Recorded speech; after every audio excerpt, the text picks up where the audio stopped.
Bismillahirrahmanirrahim. Assalamualaikum warahmatullahi wabarakatuh. Alhamdulillahi rabbil alamin.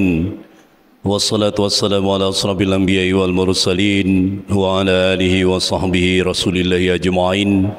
Amma ba'd, ya ibadallah, usikum bi nafsi bi taqwallah la'allakum turhamun.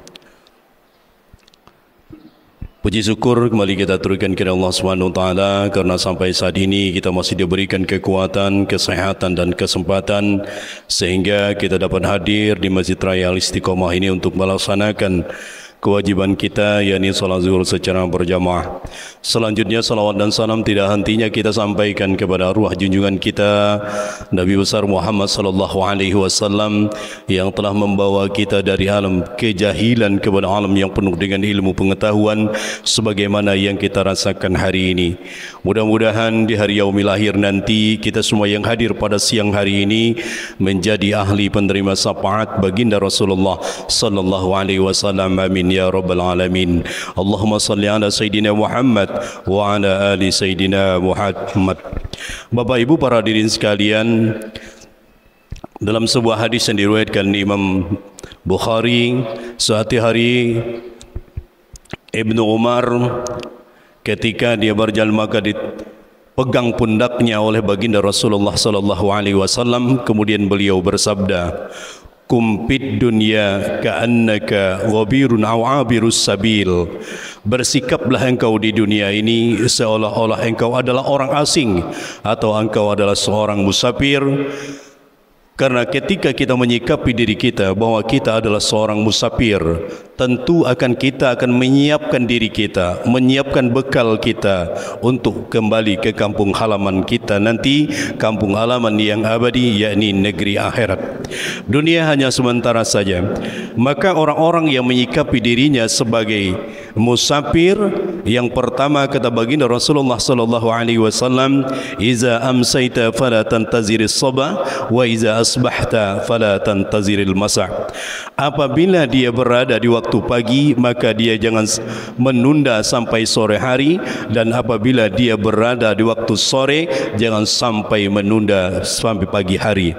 Artinya apa? Untuk melaksanakan ketaatan kepada Allah Subhanahu wa taala, maka kita tidak boleh menunda ketaatan kita kepada Allah Subhanahu wa taala. Tidak boleh kita menunda amal-amal kita, tidak boleh menunda daripada pekerjaan-pekerjaan yang mendatangkan keridhaan Allah kepada kita. Maka oleh karena itu di dalam Al-Quran dijelaskan, wasari'u ila maghfiratin min rabbikum wa jannatin arduhas samawati wal ardu uiddat lil muttaqin. Bersegeralah kamu kepada ampunan dari Tuhanmu dan kepada surga yang luasnya seperti langit dan bumi yang disediakan untuk orang-orang yang bertakwa kepada Allah Subhanahu wa taala. Kemudian, kenapa kita harus bersegera kepada ampunan Allah Subhanahu wa taala?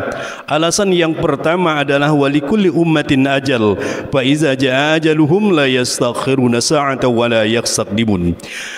Alasan yang pertama adalah ajal kita.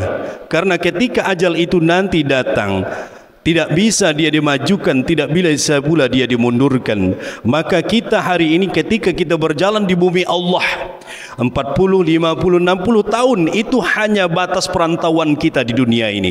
Dan setelah itu kita akan kembali kepada Allah Subhanahu wa taala. Karena ada ajal ini, kita tidak boleh menunda ketaatan kepada Allah Subhanahu wa taala. Hari ini saya mau baca Al-Quran, ambil Al-Quran, baca Al-Quran, itu ada sesuatu yang mahal. Hari ini saya ingin mengerjakan solat sunat, maka ambillah uduk, kerjakanlah solat sunat itu. Hari ini saya ingin berimpak, keluarkanlah impak kalau ada yang uang yang diimpakkan di kantong kita. Maka rugi orang-orang yang menyia-nyiakan waktunya, menyia-nyiakan hartanya hanya untuk menunda ketaatan kita kepada Allah Subhanahu wa taala. Dan ingat, ketika malaikat maut itu datang kepada kita, dia tepat waktu dan tidak akan mungkin salah dia datang kepada seseorang. Dia akan datang tepat waktu. Maka kita semua yang hadir ini, bahkan yang di luar sana, semua penduduk yang ada nyawanya ini tidak bisa lari daripada ketentuan Allah Subhanahu wa taala. Malaikat maut itu setiap hari dalam 24 jam memandang wajah kita ini sebanyak 70 kali.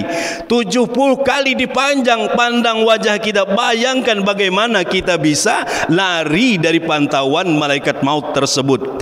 Maka oleh karena itu, sebelum itu datang, batas daripada umur kita itu datang, maka persiapkan mental, persiapkan bekal sebanyak mungkin untuk kembali kepada Allah Subhanahu wa taala. Alasan yang kedua, kenapa kita tidak boleh menunda ketaatan kita kepada Allah?